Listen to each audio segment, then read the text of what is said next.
Hey, what's happening? Folks, welcome to the Jake Feinberg Show, and joined today by absolute legend, John Allair. Welcome to the program. You know, I wanted to ask you about the first time that you had a chance. Did you get a chance to meet Fats Domino? Yeah, a few times. He was your hero? He was my first hero, yeah. Can you talk about the kind of person he was and how he treated you? We didn't get that close, but he seemed very congenial. First time I met him was at the Oakland Auditorium, 1954. He was playing there. Oakland Auditorium. Cost $1 to get in. And I shook his hand and I said, would you play whatever song I wanted to hear? Yeah, and I saw him in Vegas a couple of times. So you saw him live, but did you had a chance to meet him too? Yeah, a little bit. You know, we didn't really hang out, but yeah. I guess the bottom line is, how did he create volume without amplification? And how did you learn how to do that on the bandstand? Because he was playing shuffles, he was playing R&B gigs, but he was playing out of PA systems that were just awful, barely even existent. So the question is, how do you create volume without amplification? Well, you don't. You create soul. And you mic the piano, and that's about it. And mic the vocals. Everything was a lot softer then, man. So they weren't as deaf. People weren't as deaf as they are now. So yeah, and you put a bass drum case behind the bass amp. Actually, it was upright. They played uprights. So it was an upright, man. Trumpet, tenor and alto, and guitar. And that was it. I sat in with Fats' band, actually, at the Fillmore. I sat in with him and did one of his songs. No. Yeah, this was about 56-ish. Yeah. What was it was during the where was he playing? The Fillmore West? Yeah, on Fillmore. It was the old old Fillmore. When Charles Sullivan ran everything. Yeah, right. You played harpsichord. By the way, you played the harpsichord to open the show, but No, I played piano. I didn't have a harpsichord then.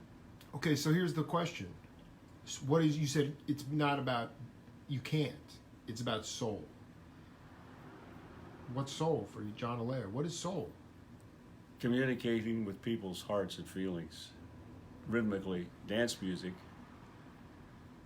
It's all about feeling, just like pop music is now. It's all about feeling.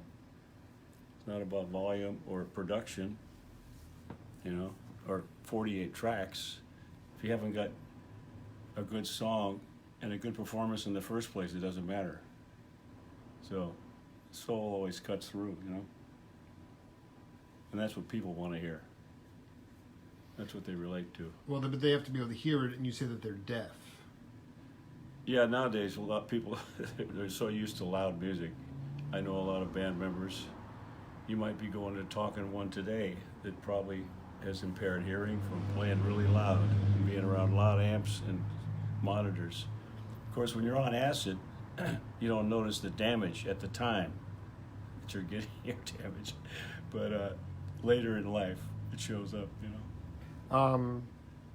When did the gigs that Haggerty, Champlin were showing up at and watching you burn on, was that when you were taking LSD? No, that was before LSD was around. Those were like sock hops or the I was gigs? playing at a bowling alley in San Rafael, and Champlin used to sneak in underage, him and Haggerty, and watch me play. Had an organ trio there. Were they about 12 years old or something? I don't know how old they were. I was like 19 or something. Yeah, they were a little bit younger than me. But that you hadn't started taking LSD. But when did you start tripping out a lot? Oh, not a lot, but 70s, a few times, yeah. I think you only need one good dose of acid to get it together. After that, it's downhill.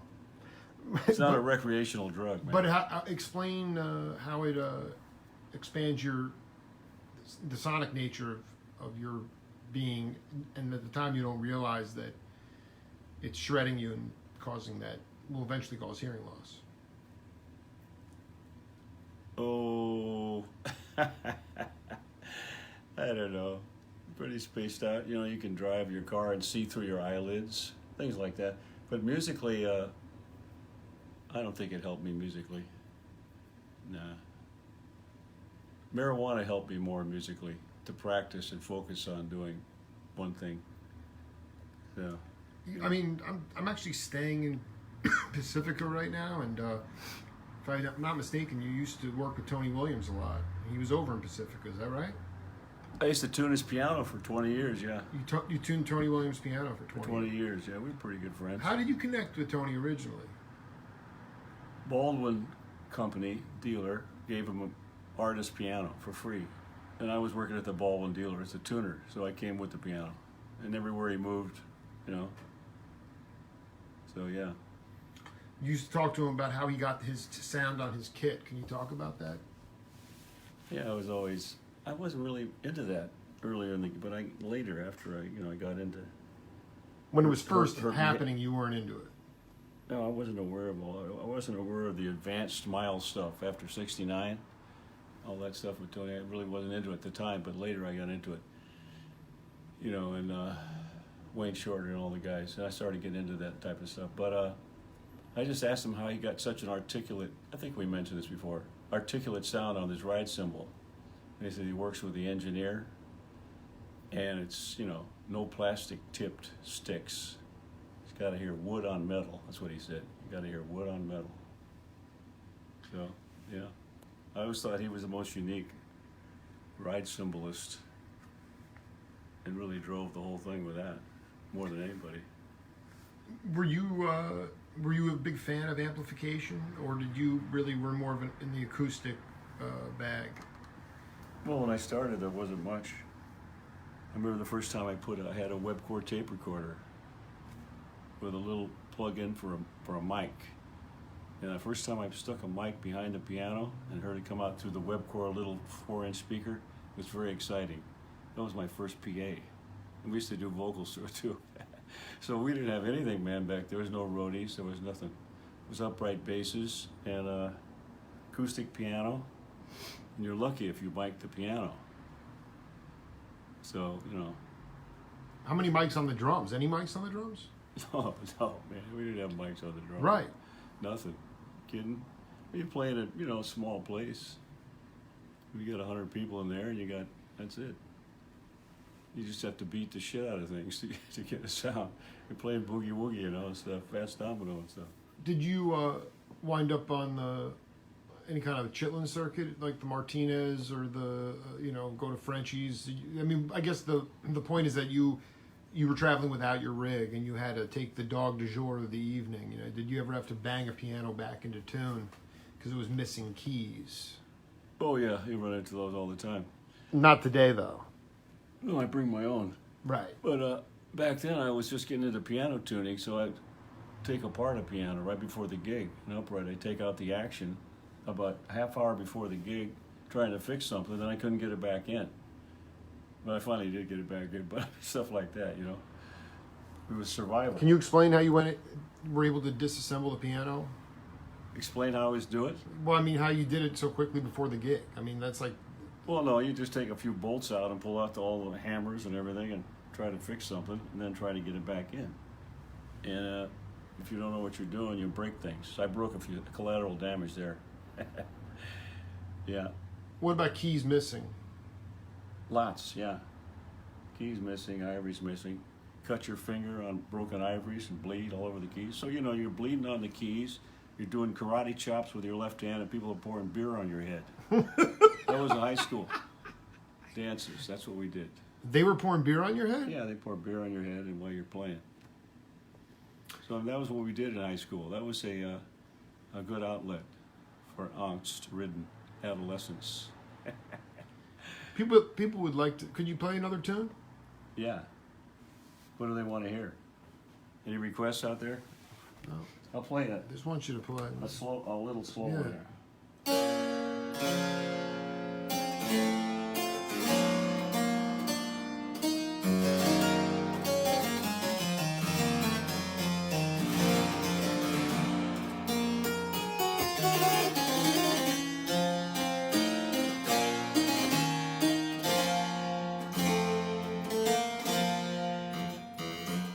I was standing on the corner. Ah! Well, I heard my bulldog bark. Yeah, I was standing on the corner. When I heard my bulldog.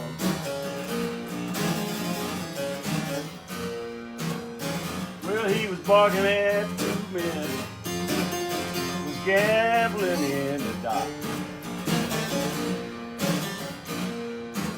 Oh, Staggerly and Willie, 2 men who gambled.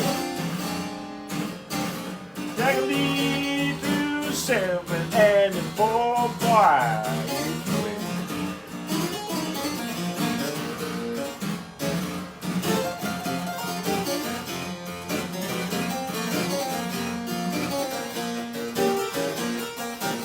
Go, Staggerly. Go, Stack. Hey.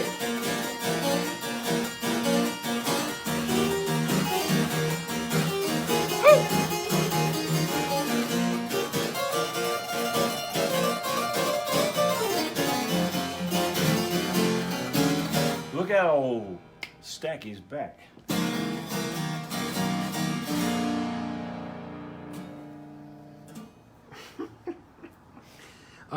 I need a drink. Hold on. Okay, check out the harpsichord here at John Allair's house. Unbelievable.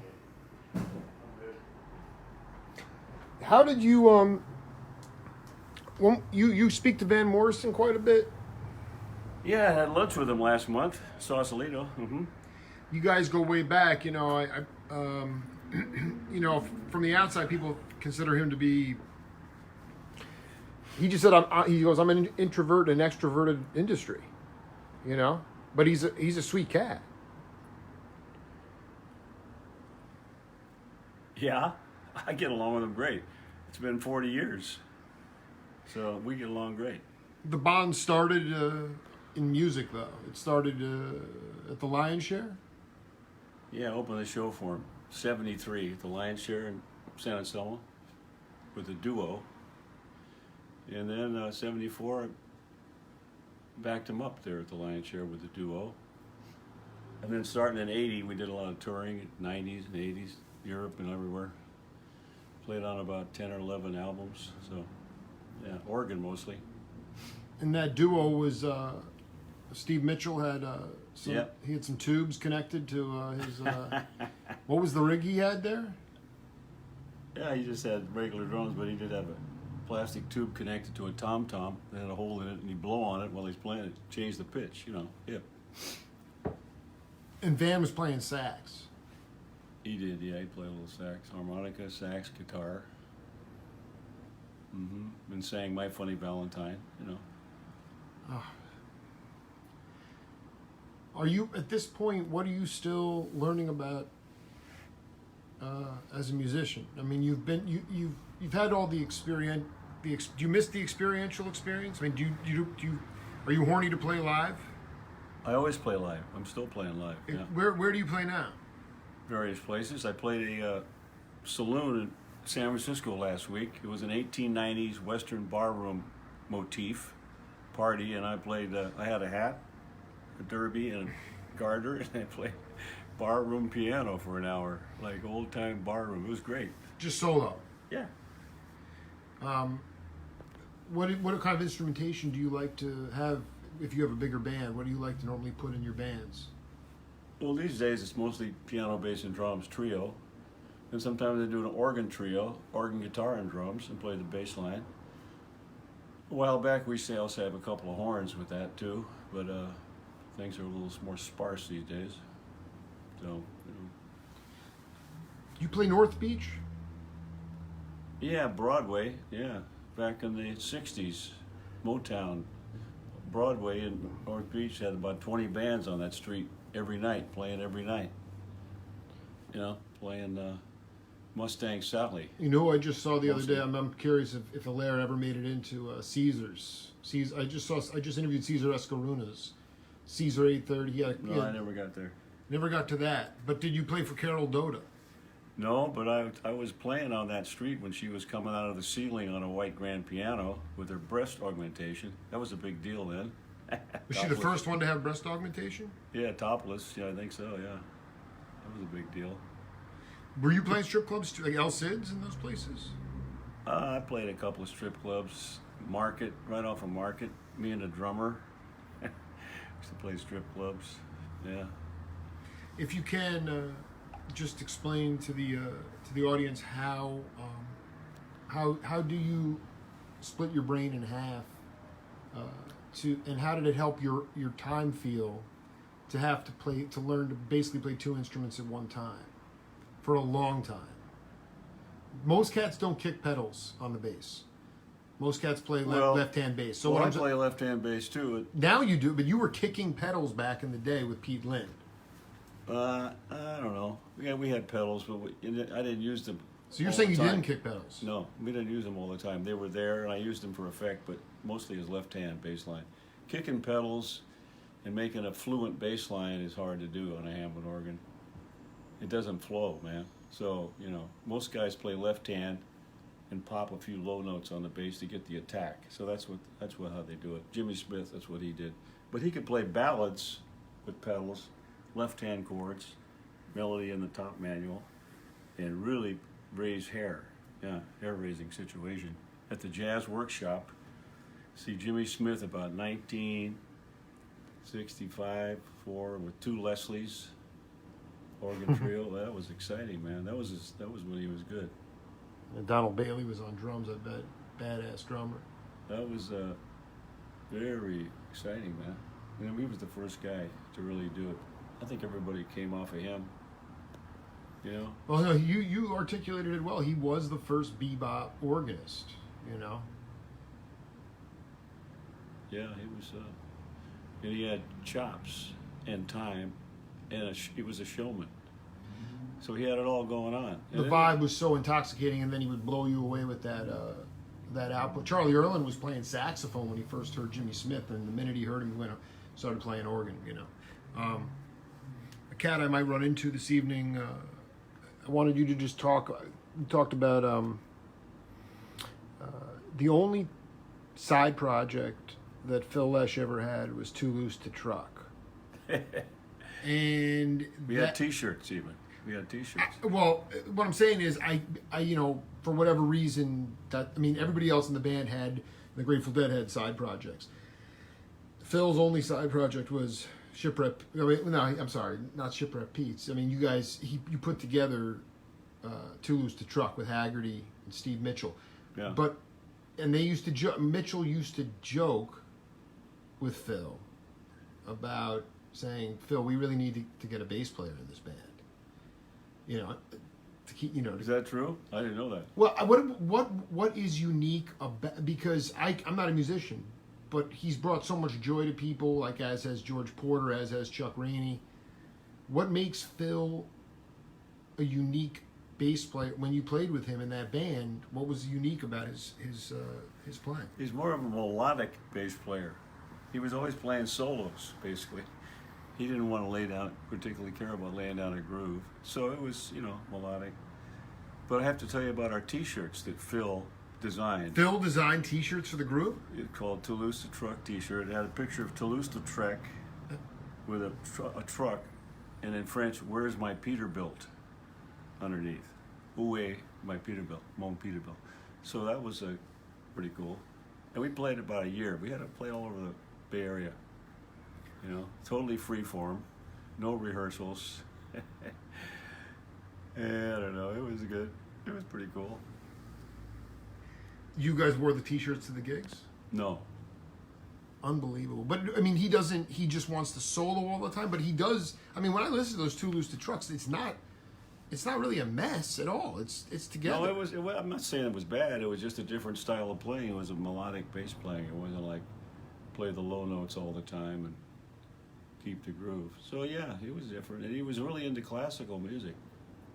Mills College, I'd go over to his house and we'd drink really fancy wine and listen to Stravinsky or something, He was well versed in the complete works of Carl Jung, stuff like that. He was it, man. Hip guy. I haven't seen him in years though. I know. I'm gonna go say if I see him tonight, I'm gonna tell him I just saw you and I want one of those Too Loose to Truck T-shirts. John, did you get the John Lee Hooker, the blues cats, the guys that could say? I know it, John. Yeah. You played with John Lee?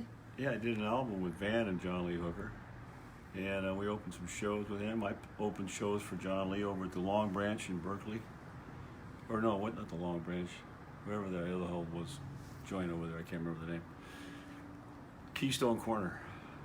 Yeah, it was like early '70s. Yeah, so I was around him quite a bit.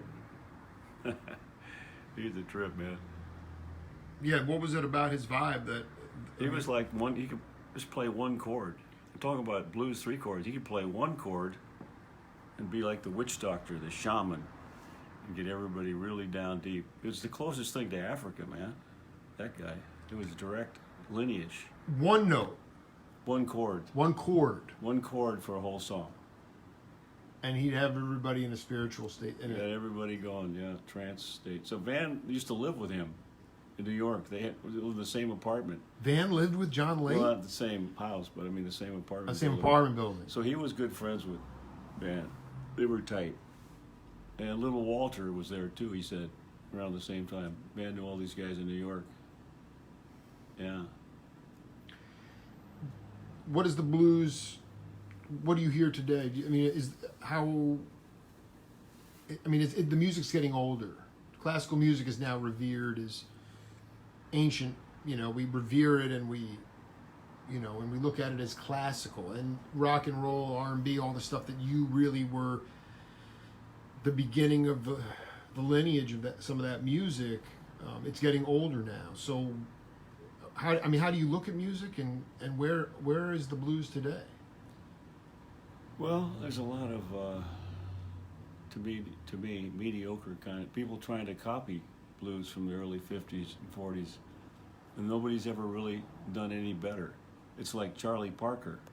They're still trying to play like Charlie Parker, and nobody's done any better. So I just listen to the old stuff once in a while, but mostly these days I listen to classical music in my car, at home with my headphones. I don't really listen to that stuff anymore because there's nothing new. It doesn't change. In 50 years, the blues you can check in and it's still the same.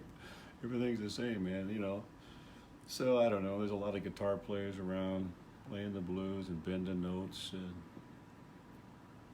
I don't know. It's the original guys. You can't top Elmore James, Muddy Waters, Howlin' Wolf, and those guys. That was it. Nobody's got any better. They're just still trying to emulate that. So there's nothing to learn from that anymore. But those guys were singing about their lives. So the question is, can you be authentic if you're not really living that lifestyle? I mean, they were that much closer. They were close too. They were there. Yeah. And I guess my point is, put yourself back in, if you can, and when you were just a young, hungry, starving genius, and wanted to increase vocabulary in music. What's your message to the younger cats out there today? Because like you said, they're just playing stuff from back when. How do you add vocabulary in music? Well, there's more to life than the blues. That's for one thing. That's what I started out with, and that's all I wanted to play for quite a few years when I was younger. But then, there's other things in life, and other things that are more stimulating. You go for that.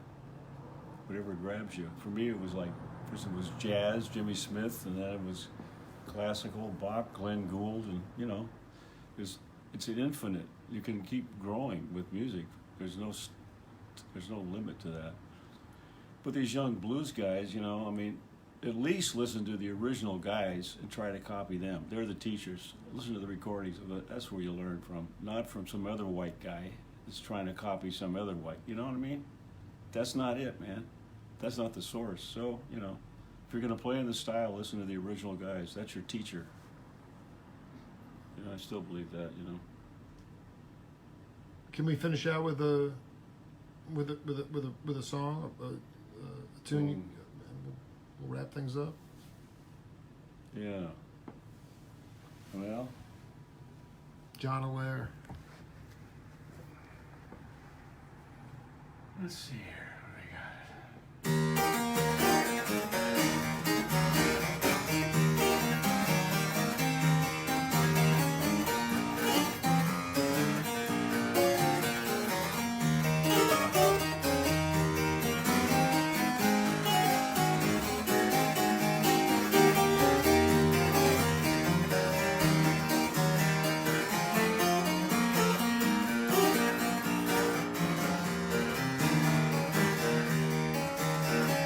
Hey, hey, hey! All right.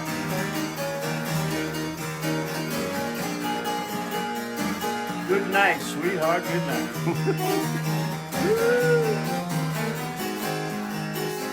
Time for dinner.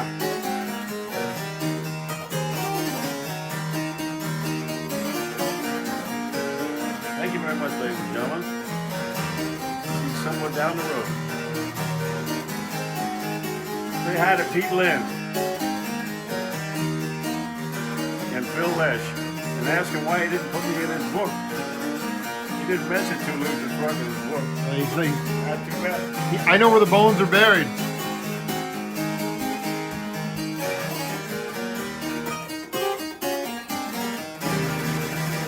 Thank you. It's the Jake Feinberg Show. See you later.